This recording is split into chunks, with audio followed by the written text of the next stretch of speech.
Welcome back to your channel Tripitaka. आज हम लोग शुरू करने जा रहे हैं क्लास 6 का हिस्ट्री का चैप्टर 7। इसका मतलब है कि चैप्टर 6 तक कंप्लीट हो चुका होगा। तो हाँ, कंप्लीट हो चुका है। अब सीटेट वालों आप लोगों को क्या करना है, चैप्टर 1 से शुरू करना है, चैप्टर 6 तक कंप्लीट कर लेना है। ठीक है, तो यहाँ पे शुरू करते हैं। अब अगला चैप्टर है, शुरू से शुरू करेंगे। तो यहाँ पे क्या है, जो चैप्टर है आपका, इसका नाम है Ashoka the emperor who gave up the war, है ना। तो मतलब कि अशोक वो सम्राट जो कि युद्ध को छोड़ दिया, युद्ध को त्याग दिया। तो यहाँ पे इसका मतलब है कि कहीं ना कहीं मौर्यन डायनेस्टी के बारे में बात होगा। तो यहाँ पे शुरू करते हैं। सबसे पहला जो टॉपिक आया वो ये आया कि आखिर किंगडम क्या है ना। किंगडम क्या है, फिर एम्पायर क्या है। तो देखिए, अगर कोई इंसान छोटा सा राज्य पे, मतलब अगर कोई इंसान है वो राजा है, मगर जो उसका राज्य है वो काफी छोटा है। ठीक है, काफी छोटा राज्य है। समझ लीजिए कि एक लोकल एरिया में ही राज्य है जहां पे एक भाषा बोली जाती है, लगभग सेम काइंड ऑफ कल्चर है। ठीक है, मतलब वहां की संस्कृति भी लगभग समान है। तो और वो छोटा इलाका है, लोकल लेवल पे है वो राज्य। तो ऐसे राज्य को हम लोग कहते हैं किंगडम। क्या कहते हैं? किंगडम। समझ में आ गया होगा आप लोगों को। दूसरा, अब अगर कोई इंसान राजा है, ठीक है, मगर उसका जो राज्य है, जो उसका टेरिटरी है, जो उसका स्टेट है, ठीक है, वो इतना बड़ा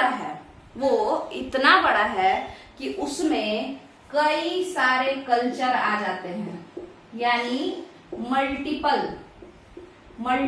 कल्चर आ जाते हैं। अगर ऐसा होता है कि मल्टीपल कल्चर वाले लोग एक ही राजा के अधीन रहते हो, कई संस्कृति है उसमें, है ना, कई संस्कृति, जैसे कि कोई जैनिज्म को फॉलो कर रहा है, तो कोई बुद्धिज्म को कर रहा है, तो कोई आपके हिंदुइज्म को कर रहा है। इसके अलावा कोई किसी का ज्योग्राफिकल लोकेशन क्या है, तो कोई तो प्लेन एरिया में रहता है, तो कोई तो माउंटेन वाले एरिया में रहता है। जैसे देखिए, मल्टीपल कल्चर हो और ज्योग्राफी जो हो, ज्योग्राफी मतलब भूगोल या जो लोकेशन है जहां लोग रहते हैं वो कैसा हो, डाइवर्स हो, विविध हो, वो डाइवर्स हो। विविध मतलब होता है अलग अलग। जैसे देखिए, मैदानी क्षेत्र के सभी लोग का ऑक्यूपेशन सेम होगा, ज्यादातर लोग किसान होंगे। ठीक है, उसी तरीके से आज के डेट का बात नहीं हो रहा है, एंशिएंट इंडिया चल रहा है यहाँ पे। ठीक है, तो मैदानी क्षेत्र के ज्यादातर लोगों का ऑक्यूपेशन सेम होगा, यानी पेशा। इसी तरीके से और बताइए, लैंग्वेज सेम होगा, क्योंकि अगल वाले। अब ऐसा नहीं है कि गंगा नदी घाटी का जो मैदानी क्षेत्र है और गोदावरी नदी घाटी का जो मैदानी क्षेत्र है, दोनों का लैंग्वेज सेम होगा। नहीं, हम लोकल लेवल पे बात कर रहे हैं। गंगा के अगल बगल अगर मान लीजिए, या फिर गोदावरी के अगल बगल, तो सिर्फ गोदावरी को कंसिडर करना है, तो उन लोगों का लैंग्वेज सेम होगा। खान पान लगभग सेम होगा। आपको समझ में आ रहा है?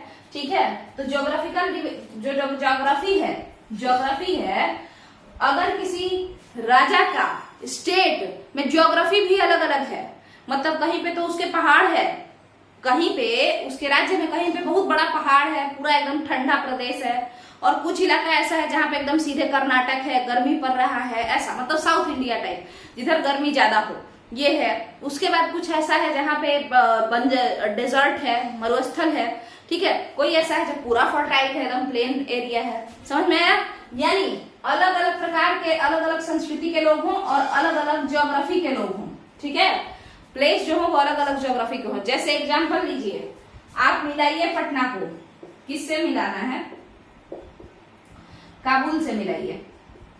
तो जब आप पटना को काबुल से मिलाते हैं तो आप खुद बताएंगे कि काबुल से पटना को अगर हम मिला रहे हैं, तो आप बताइए कि ये जो पटना है ये प्लेन एरिया है और ये काबुल सीधे कैसा है, डेजर्ट है।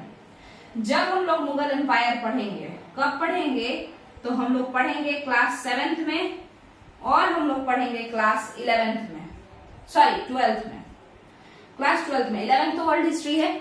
तो ये 2 बार जब हम लोग पढ़ेंगे तो उसमें हम ये देखते हैं कि बाबर जो अटैक करता है किस पे, इंडिया पे, है ना।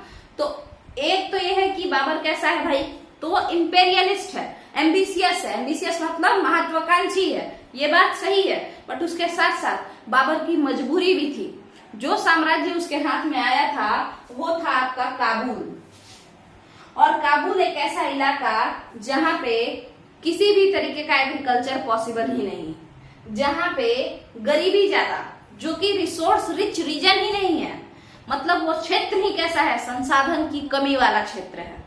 अब मान के चलिए एग्जाम्पल लीजिए, कोई ऐसा बच्चा जो गरीब ही मतलब है, गरीब के घर में उसका जन्म हुआ है, तो अब रिसोर्स रिच है ही नहीं वो, या तो वो बहुत ज्यादा काबिल हो जाए, है ना, बैकग्राउंड उसका अच्छा नहीं है, या तो वो बहुत ज्यादा काबिल हो जाए तब वो अमीर होगा, अदरवाइज उसका बैकग्राउंड बहुत खराब है। ये सेम वही घर है, काबुल वैसा ही घर है, ये गरीब है, यहाँ पे किसी भी तरीके का रिसोर्स आपको नहीं मिलता है, ठीक है।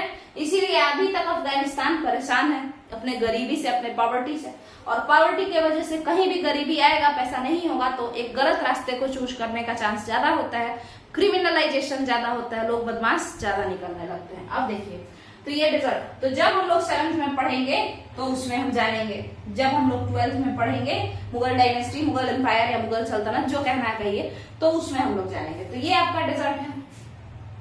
और पटना प्लेन एरिया, जहां पे मस्त एकदम खाने पीने का व्यवस्था चल रहा है, पूरा बढ़िया से एग्रीकल्चर यानी कि खेती चल रहा है। तो ये 2 तरीका का लोकेशन है। तो अब आप खुद बताइए, और जम्मू कश्मीर को भी ले लीजिए, चलिए। अब ये माउंटेन एरिया, तो अब आप खुद बताइए, ऑक्यूपेशन अलग होगा इसका, ऑक्यूपेशन यानी पैसा अलग होगा इसका पैसा अलग होगा, ठीक है।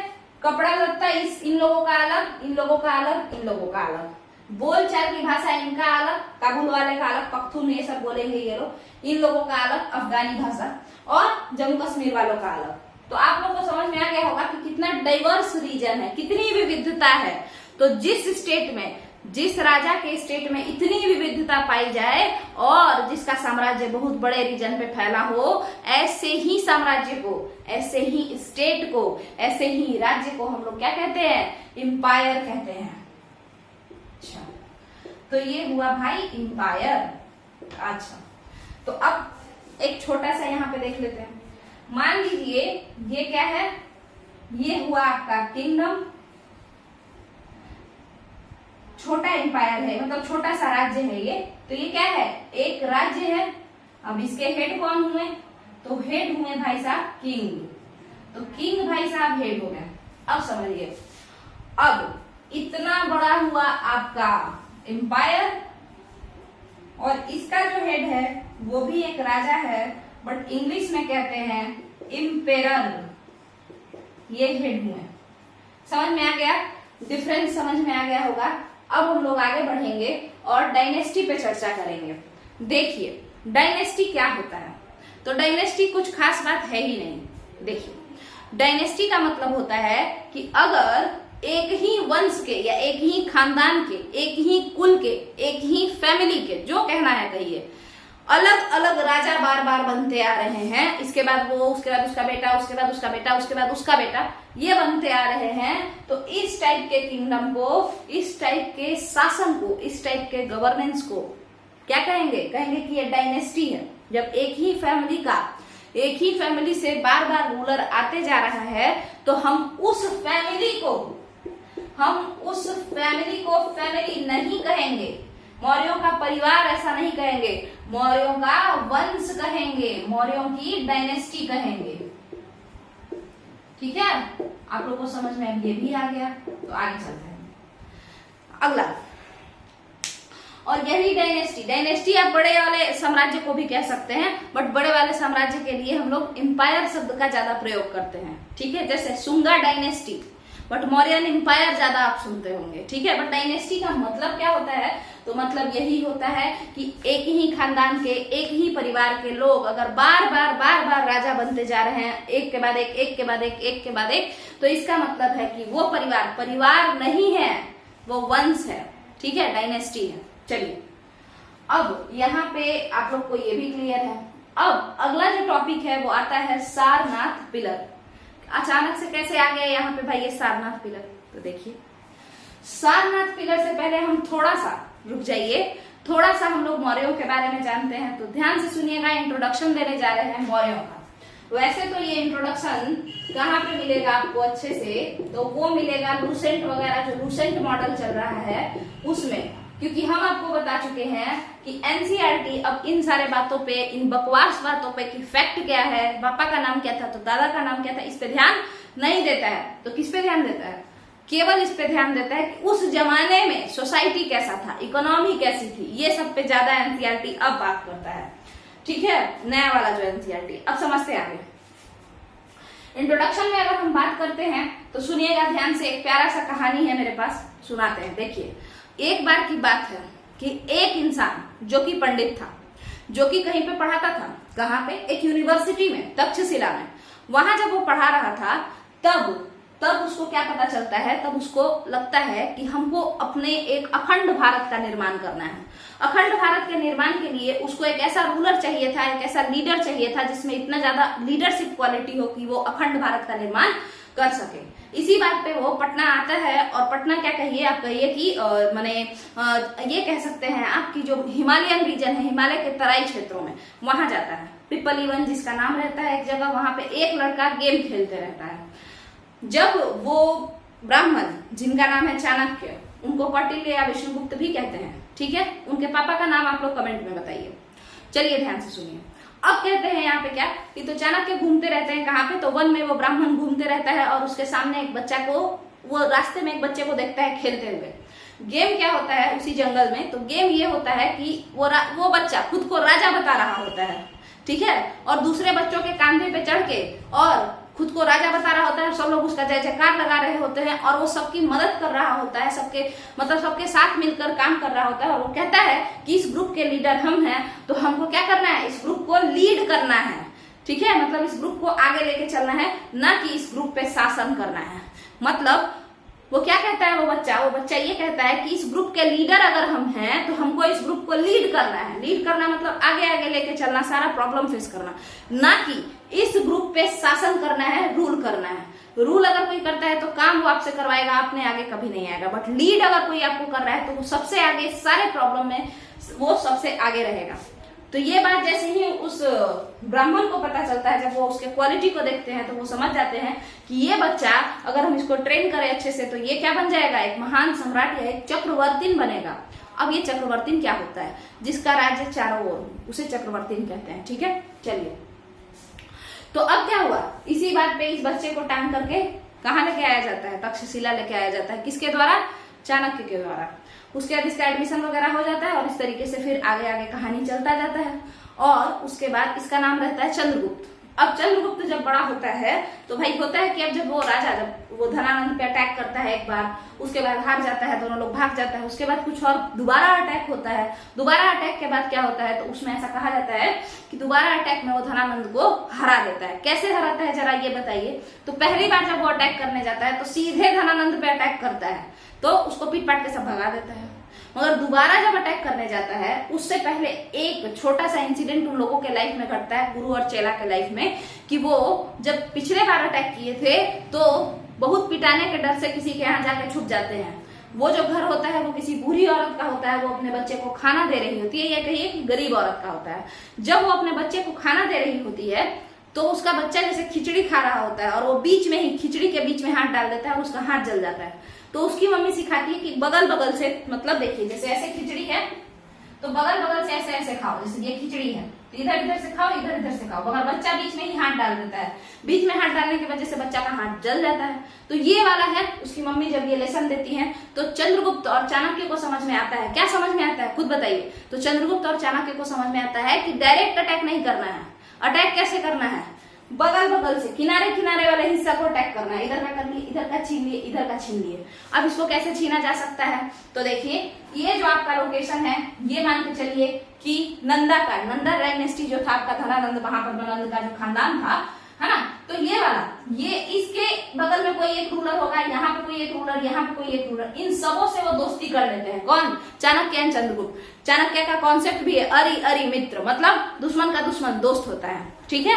तो यहाँ समझिए, तो अब ये लोग दोस्ती करता है, सारा रूलर वगैरह मिलकर के। आप पढ़े भी होंगे कि जम्मू कश्मीर का एक दोस्त, जम्मू कश्मीर का एक रूलर जो कि चंद्रगुप्त का दोस्त बनता है, जो धनानंद को हराने के लिए जाता है, किसके साथ, चंद्रगुप्त के साथ अटैक करता है धनानंद पे, ठीक है। तो यहाँ पे कई सारे रूलर्स की मदद से, बहुत सारे नहीं बट फिर भी कुछ रूलर्स की मदद से, यानी कि धनानंद के नेबर्स की मदद से और चंद्रगुप्त और चाणक्य के दिमाग की मदद से धनानंद को हरा दिया जाता है, ठीक है।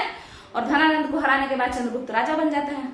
तो इस तरीके से चंद्रगुप्त राजा तो बन गया। अब यहाँ पे बात होता है, अच्छा चंद्रगुप्त तो राजा बन गया, चंद्रगुप्त राजा तो बन गया, धनानंद हट गया। ये बात कहाँ पे लिखा हुआ है? विशाख दत्ता का एक बुक है मुद्रा राक्षस, उसी में ये बात लिखा हुआ है कि किस तरीके से चंद्रगुप्त धनानंद को हरा करके राजा बनता है।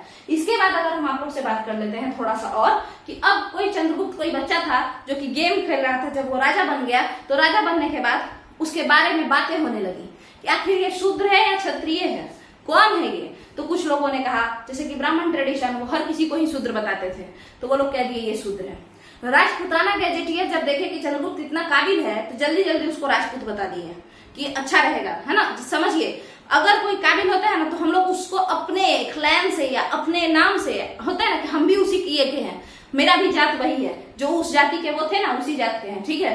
तो इस तरीके से तो राजपुताना गैजेटियर जो है, राजपुताना गैजेटियर मतलब राजपूतों का कहानी समझ लीजिए। तो वो लोग जल्दी जल्दी उसमें जो राइटर्स थे वो लोग बोल दिए चंद्रगुप्त कोई और नहीं है, ये राजपूत ही है, ठीक है।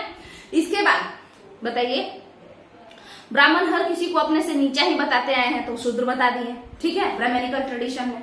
इसके अलावा आप देखेंगे कि परिशिष्ट परवाना नाम का एक है, हेमचंद्र का बुक है। हेमचंद्र कौन थे? तो एक जैन थे, ठीक है। हेमचंद्र एक जैन थे। हेमचंद्र जो है वो लिखे थे परिशिष्ट परवाना, जिसमें वो चाणक्य के बारे में बताते हैं। आखिर वो चाणक्य से क्यों, एक जैन होकर के चाणक्य का बात क्यों कर रहे हैं? क्योंकि चंद्रगुप्त मौर्य को याद कीजिए, वो किस तरीके से मरे थे। तो जैन लिटरेचर के अकॉर्डिंग आप खुद समझिए, जैन लिटरेचर के अकॉर्डिंग चंद्रगुप्त मौर्य जो थे वो सालेखाना मेथड को अपनाए थे, यानी घर बार छोड़ करके दिगंबर बन के भद्रबाहु के साथ चले गए थे श्रवण बेलगोला। तो चंद्रगुप्त किसके मतलब चेला थे बताइए? गुरु चाणक्य के। तो इसीलिए हेमचंद्र सूरी का इंटरेस्ट बना चाणक्य पे, तो वो चाणक्य के बारे में लिखे। उसी चाणक्य के बायोग्राफी में हेमचंद्र सूरी के परिशिष्ट परवाना में ये लिखा गया है कि चंद्रगुप्त क्या था? तो चंद्रगुप्त एक पिकॉक टेमर का, मतलब एक मोर पालने वाले का नाती था। और इसीलिए अब चंद्रगुप्त जिसका कोई टाइटल नहीं था, जब वो राजा बन गया तो भाई बात हुआ कि क्या वंश का नाम दिया जाए, इसका टाइटल क्या दिया जाए। तो पता चला कि इसके सारे खानदान के लोग मोर पालते हैं, तो अच्छा है इसका नाम मोर से मौर्य कर दिया जाए, ठीक है। तो इस तरीके से टाइटल पर गया मौर्य, चंद्रगुप्त मौर्य, और आ गया आपका मौर्य डायनेस्टी। समझ में आया? तो कहानी यहीं पे खत्म करते हैं, आगे समझते हैं। तो अब बात करते हैं मौर्य डायनेस्टी में अशोक मौर्य जब आते हैं तो उनको बड़ा शौक होता है ये लिखवाएं वो खुदवाएं, है ना। तो उसी में सारनाथ पिलर वगैरह यहाँ पे बनता है। तो सारनाथ पिलर के बारे में हम लोग देखते हैं कहाँ से आया, इस टॉपिक में उसको समझते हैं। तो आप लोग जब एनसीईआरटी पढ़ेंगे तो उसमें पता चलेगा कि एक लड़की है जिसको सिक्का नोट्स, नया नया नोट इकट्ठा करने का शौक है ना। और वो लड़की सोचती है कि गांधी जी का हंसता हुआ फोटो जो है तो है ही, ये पिलर, ये शेर कौन सा है, मतलब एक शेर उसमें दिखाएगा जो आपके नोट पे दिख जाता है शेर, तो आखिर ये लायन कौन सा है। तो उसी के बारे में यहाँ पे बात किया गया है। तो हम लोग को समझना पड़ेगा सारनाथ पिलर। तो समझते हैं, एक मिनट रुक जाइए, इसको हम रब कर लें। तब तक आप लोग क्या कीजिए, स्क्रीनशॉट वगैरह ले लीजिए, या जो समझाए हैं उसको थोड़ा सा रिवाइज कर लीजिए। चलिए, मन ही मन में रिवाइज कर लेना है कि ये कहानी है। चलिए, हाँ, अब अगला समझते हैं चंद्रगुप्त मौर्य का क्या समझना है। नहीं, अब अशोक के सारनाथ पिलर को समझना है। तो जो सारनाथ पिलर है आपका, कौन सा पिलर है? सारनाथ पिलर है। देखते हैं कैसे है ये। देखिए, सारनाथ पिलर की अगर हम बात करें तो पिलर का मतलब क्या होता है वो समझिए। तो एक पहाड़, मान के चलिए इतना बड़ा कोई चट्टान है, अब इसको हम काट कूट के सब काट दिए, ये काट दिए, बना दिए ऐसा, ठीक है। इसको काट छाट के कैसा बना दिए, कार्व आउट करके, कार्व आउट करना माने काट छाट के, खोद खाद के, तोड़ ताड़ के, और कैसा बना दिए, एकदम स्ट्रेट पिलर, स्तंभ बना दिए। अब ये जो पिलर है, ये स्तंभ, ये कैसा दिखता है, इसको क्या कहते हैं, इस स्तंभ को शाफ्ट कहते हैं। ये एकदम राउंड शेप का होता है और एकदम जो है चिकना होता है। इस पे मतलब इतना वर्क करवाया अशोक अपने मजदूरों से, अपने कारीगरों से, कि एकदम चिकना होता है, एकदम गोल, ठीक है। तो राउंड शेप का होगा और चिकना होगा, और इस टाइप का जो पिलर होगा जो राउंड शेप का हो और चिकना हो तो हम उसे शाफ्ट कहते हैं। इस स्तंभ को शाफ्ट कहा जाता है, ठीक है। इसके ऊपर एक गिलास जैसा या कटोरी जैसा रखा रहता है। हम किसी ना किसी वीडियो में बनाए हैं ऐसा, और जो है मतलब शॉर्ट्स में भी बनाए, आप लोग देख सकते हैं। तो यहाँ पे मान के चलिए, यहाँ पे ऐसे करके कुछ रखा हुआ है इसके ऊपर, ठीक है, ऐसा कुछ डब्बा जैसा, उसको हम लोग एबेकस कहते हैं, ठीक है। अब मान के चलिए ये जो एबेकस है, जैसे इस एबेकस पे क्या क्या बना हुआ, मान के चलिए इस तरीके का कटोरी है, कुछ ऐसा रखा हुआ है, तो इस एबेकस के पास यहाँ पे क्या बना हुआ है, तो अशोक जो आपका चक्र है जिसमें 24 तिल्लियां हैं वो सब बना हुआ है, ठीक है, यहाँ पे बीच में। इसके बाद क्या बना हुआ है, तो भेल बना हुआ है। मतलब देखिए समझते हैं, इस पे एबेकस पे उल्टा कटोरी ऐसे रखा हुआ है और उसके चारों तरफ कुछ कुछ बना हुआ है, ठीक है। अब अगर हम आपको दिखा दें, थोड़ा सा दिखा ही देते हैं, देखिए मान के चलिए ये यहाँ देखिए, अभी जो मिला हमको उसी को दिखा देते हैं, ये है मान के चलिए। तो इसको जो है पिलर के ऊपर, पिलर मोटा सा, इसके ऊपर ऐसे इसको रख दिए हैं, ठीक है। और इसके किनारे इन सारे जगहों पे कुछ कुछ बना हुआ है, कुछ डिजाइन बना हुआ है। तो यहाँ पे बीच में अशोक चक्र बना हुआ है, अशोक चक्र प्रगति को दिखाता है, ठीक है। हाँ, और यहाँ पे 24 तिल्ली उसमें से निकला हुआ है, ठीक है। तो ये आपको समझ में आ गया। अब इस अशोक चक्र को कंसीडर कीजिए और क्लॉकवाइज घूमते हैं, चलिए इसको रख देते हैं। तो यहाँ पे देखिए, यहाँ पे आपका सबसे पहले बी है, यहाँ पे अशोक चक्र है उसी जगह पे जहां पे हम दिखाए अभी एबेकस पे। यहाँ पे एच है, पीछे ई है और फिर एल है। तो ये किस तरीके से चल रहा है, तो यहाँ आते हैं। मान के चलिए ये घड़ी है, ठीक है। मान के चलिए अगर ये घड़ी है, इसको बोल रहे हैं, अगर ये घड़ी है, ठीक है, तो आप समझिए कि जहां पे आपका ये है, ये वाला, तो मान के चलिए इसको, तिल्ली को या अशोक चक्र को हम 6 मानते हैं। तो 6 के इधर क्या है, बैल, बुल है, सांड कह सकते हैं। अगली बात, ये तिल्ली, ये मान के चलिए अशोक चक्र है और इसके तरफ हॉर्स, ठीक है, और इधर एलिफेंट और इधर लायन, ऐसे चल रहा है।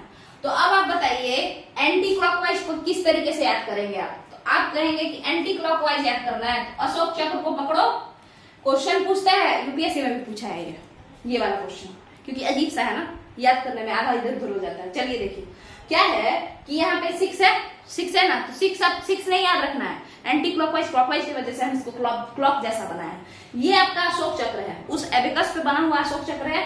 इसके इधर अगर आप जाते हैं तो आप कहेंगे कि ये कैसा है, उल्टा चल रहा है ना, 6 से 5 पे, 5 से 4 पे, इस तरीके से। तो कहेंगे कि एंटी क्लॉकवाइज है। तो एंटी क्लॉकवाइज डायरेक्शन में क्या बना हुआ है एबेकस पे, सारनाथ के एबेकस पे, तो वो बना हुआ है blade, bull, lion, elephant, horse. मगर अगर क्लॉकवाइज याद करना है तो आप अशोक चक्र को पकड़ना है और यहां से शुरू करना है, यहां से। तो यहां से अगर हम शुरू करते हैं तो इस तरीके से जाएंगे, इधर से ऐसे, तो भेल पूरी करके आप याद कर सकते हैं। बुल, हॉर्स, एलिफेंट, लायन, बीच में बुल और हॉर्स के कौन है, तो यहाँ पे आपके वो अशोक चक्र है। और अगर आपको ऐसे भी नहीं याद करना है, क्लॉकवाइज में ही याद करना है, मगर ये वाला ट्रिक नहीं पसंद है, तो एक और ट्रिक है हेल्प। तो हेल्प की जगह आपको लिखना है HELB, help. Horse, elephant, lion, bull, help से हेल्प। चलिए कंप्लीट हुआ आपका सारनाथ फिगर। हाँ, इसके बाद अभी रुक जाइए, ये तो एबेकस था, ये देखिएगा यहाँ पे ये पिलर, इसके ऊपर ये एबेकस, इस एबेकस के ऊपर सामान, यहाँ पे ऊपर नहीं, किनारे किनारे यहाँ पे कुछ कुछ डिजाइन बना हुआ है। क्या, तो फिगर बना हुआ है, किसका, तो यही शेर, बाघ, दुनिया जहान का, शेर का, बाघ का नहीं है, ठीक है। और इसके ऊपर, इस एबेकस के ऊपर, इस कटोरी के ऊपर एनिमल रखे हुए हैं, और उन एनिमल को क्या कहते हैं, कोई भी एनिमल रख दो उसको हम लोग क्राउन एनिमल ही कहते हैं। और ये क्राउन एनिमल सारनाथ पिलर के केस में कौन सा है, तो 4 ठो शेर है। क्राउन एनिमल सारनाथ पिलर के केस में कौन सा है, तो 4 शेर है। अब हम लोग समझे आगे। तो क्राउन एनिमल अगर यहाँ पे, अगर इसके ऊपर बात करें तो लायन है, और कितना पीस, तो 4 पीस। कंप्लीट हो गया आपका सारनाथ पिलर। अब यहाँ पे बात करना है कि विलेज क्या था, सिटी क्या था, कैपिटल सिटी क्या था। तो देखिए, चाहे वो कैपिटल सिटी हो या विलेज हो, किसके अकॉर्डिंग बांटते हैं आप लोग, ऑक्यूपेशन के अकॉर्डिंग बांटते हैं ना। तो ऑक्यूपेशन के अकॉर्डिंग ही विलेज को बांटा गया या सिटी को बांटा गया। जहां पे थोड़ा मॉडर्न ऑक्यूपेशन देखने को मिला, यानी मेहनत कम वाला ऑक्यूपेशन, तो उसको कहा गया कि जहां पे अर्निंग का सोर्स, यानी कमाने का स्रोत कम ही मेहनत में ज्यादा अगर कोई कमा रहा था, तो उस लोकेशन को हम लोग कह दिए कि ये तो शहर है। मगर जहां पे बहुत ज्यादा मेहनत करने के बावजूद भी बहुत कम इनकम था, बहुत कम आया था, तो वैसे जगहों को हम कह दिए कि भाई ये तो विलेज है, है ना, क्योंकि रूरल जो बैकग्राउंड है, रूरल इकोनॉमी कैसा होता है, मेहनत तो आपसे खूब करवाएगा, दम भर खटवाएगा, बट पैसा उतना नहीं देगा। रूरल इकोनॉमी ऐसा ही काम करता है। सिटी वाला जो अर्बन इकोनॉमी है उसमें मेहनत कम है, पैसा ज्यादा है, तो उसके ही अकॉर्डिंग यानी ऑक्यूपेशन पे ही बेस्ड है। इनकम के अकॉर्डिंग हम लोग सोसाइटी बांट दिए, रूरल है, अर्बन है, कैपिटल सिटी है, क्या है, और इनकम आ किससे रहा है, ऑक्यूपेशन से। तो कह सकते हैं कि ऑक्यूपेशन के अकॉर्डिंग ही हम लोग सिटी को बांट मतलब प्लेस को बांटे हैं रूरल और अर्बन में, कह सकते हैं। रूरल और अर्बन क्या होता है, गांव और शहर, ठीक है। सुनिएगा एक बार फिर से, देखिए हम लोग पैसा देख करके यानी कि इनकम देख करके क्या किए, पैसा देखे और वो देख करके विलेज और अर्बन में बांटे, विलेज और सिटी में बांटे। किसको, जगह को, जहां पे कम मेहनत में ज्यादा पैसा था उसको कह दिए सिटी है, और जहां पे ज्यादा मेहनत में कम पैसा था उसको कह दिए गांव का अर्थव्यवस्था है, गांव टाइप जगह है ये, ठीक है। अच्छा, तो ये जो पैसा आप देख रहे हैं ये कहां से लाए आप, किसी ना किसी काम को आप करते होंगे, तो क्या हम कह सकते हैं कि पैसा के आधार पर ही बांटे हैं सोसाइटी को दो भागों में, अर्बन और विलेज, शहर और गांव। तो इसका मतलब है कि बेसिकली पैसा नहीं बल्कि पैसा के आधार पर, पैसा नहीं पैसा, पैसा यानी ऑक्यूपेशन, पैसा यानी मनी। चलिए, तो यहाँ पे कंप्लीट हो गया आपका ऑक्यूपेशन। अब हाँ सॉरी, ऑक्यूपेशन नहीं, सिटी, विलेज, कैपिटल सिटी किस किस तरीके से बना, इसके बारे में हम लोग अगले वीडियो में बात करेंगे, जिसमें हम ऑक्यूपेशन से पहले कनेक्ट करवाएंगे, उसके बाद फिर हम सिटी और विलेज और कैपिटल सिटी को बांटेंगे। कैपिटल सिटी में क्या क्या खास बात होता था, फिर टैक्स किस तरीके से ये लोग लेते थे। तो टैक्स तो अब आप लोग को याद हो गया होगा अगर आप लोग चैनल को फॉलो करते होंगे, तो इस मतलब रेगुलर देखते होंगे। तो चूंकि एंशिएंट इंडिया चल रहा है तो ज्यादातर सोसाइटी सेम ही रहेगा, और जिस तरीके का सोसाइटी रहेगा उसी तरीके का टैक्स देना होगा। तो ठीक है, आज के लिए इतना ही, यहीं पे खत्म करते हैं, और कल हम लोग शुरू करेंगे कहां से कि किस तरीके से ऑक्यूपेशन के आधार पर या इनकम के आधार पर इसको बांटा गया, लोकेशन ऑफ मौर्य एम्पायर को। तो अगर आप लोग को ये वीडियो पसंद आया है तो क्या करना है, वीडियो को शेयर कीजिए, वीडियो को लाइक कीजिए, वीडियो पे कमेंट कीजिए और चैनल को सब्सक्राइब कीजिए। चलिए, थैंक यू।